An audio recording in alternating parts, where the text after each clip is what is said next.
கவிப்பேரரசர் வைரமுத்து அவர்கள் எழுதுவார், வாழ்க்கை பூட்டியே கிடக்கிறது, சிரிப்பு சத்தம் கேட்கிற போதுதான் அது திறந்து கொள்கிறது என்று மிக அழகான கவிதை வரிகளால் அதை சுட்டி காட்டுறார்.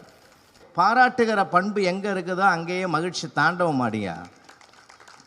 நாம் வீட்லேயே பாராட்டுறது இல்லையே, யார் ஒருத்தருக்கு ஒருத்தர் பாராட்டுறதில்லை. யாராவது ஒருத்தருக்கு ஒருத்தர் பாராட்டிட்டா போதும் அப்படின்ட்டு ஒரே முக்கல்ல போயிடுது சார். அது நான் ஃபேமிலி மீட்டிங்லாம் அதிகமாக பேசுவேன். கணவன் மனைவினா எப்படி லைஃப்பை எப்படி பண்ணுறது, குடும்பத்தில் எப்படி இருக்கணும்னு. இதை கேட்டும் போய் ஒருத்தன் மறுநாள் அவங்க சோபாவில் உட்காந்துருந்துக்கிறான். அந்த வேலைக்காரம்மா பெருக்கி நின்றுக்குது. அதையே உத்து பார்த்துட்டான். உத்து பார்த்து அவன் சம்சாரத்துக்கு கோவம் வந்துடுது. அப்படின்னா என் லுக்கு பார்க்காத லுக்கு அப்படின்னு சொன்னது. எப்போ பார்த்தாலும் என்ன தப்பாக இட போடுறது தான் உன் பொழப்பாக போச்சு.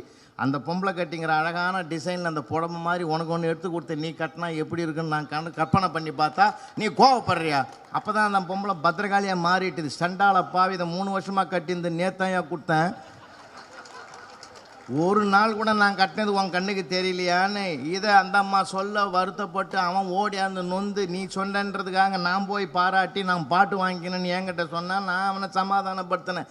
டேய், எந்த அழகும் புடவையில் கிடையாதுடா, அது கட்டுற ஆளை பொறுத்தாங்குது, நீ உன் மேலே தப்பு கிடையாது அப்படின்னு பாருங்க. அப்போ தான் அவன் சமாதானமாக போனான்னு வச்சுங்களேன். எந்த சூழ்நிலையிலுமே நம்ம ஒருத்தருக்கு ஒருத்தரை பாராட்டுறது. இப்போ நமக்கெல்லாம் எங்கே சார் பாராட்டுறோம்? 97 மார்க் எடுத்து வரவனை யாராவது நான் சத்தியமாக கேட்குறேன் பாராட்டுறீங்களா? ஏன் 3 குறைஞ்சதுன்னு தான் கேட்குறானே தவிர 97 எடுத்துக்குது இந்த புள்ள. அப்போ பாராட்ட வேணாமா? அந்த காலத்தில் நான் 37க்கு முடியாமல் கிடந்தேன்டா.